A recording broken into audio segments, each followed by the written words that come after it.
Hi good morning everyone. Loneliness and depression ఈ రెండు ఒకదానితో ఒకటి ఉంటాయన్నమాట. మనం కబుర్లు చెప్పుకోవడానికి, మన కష్ట సుఖాలు చెప్పుకోవడానికి, మనతో కాస్త టైం స్పెండ్ చేస్తే ఎవరన్నా ఉంటే బాగుండు అనుకుంటాం కదా.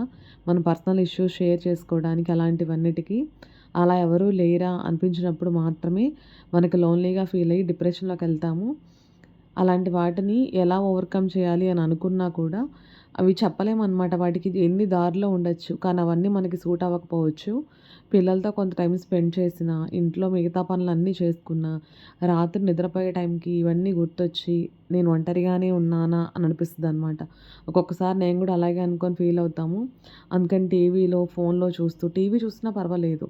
ఫోన్‌లు చూస్తూ చాలామంది ఇన్‌స్టాగ్రామ్‌లో చాటింగ్‌లు ఇలాంటియన్నీ చేస్తుంటారు. అది ఎప్పటికీ ఎవరికీ మంచిది కాదు. హస్బెండ్ ఏమో తన పనిలో తనుంటాడు. వైఫ్ ఏమో తన చాటింగ్ తను చేస్తుంటది. లేదా వైఫ్ పాపం తన పని చేసుకొని తను పడుకుంటది. హస్బెండ్ ఎవరెవరితోనో చాటింగ్ చేస్తుంటాడు.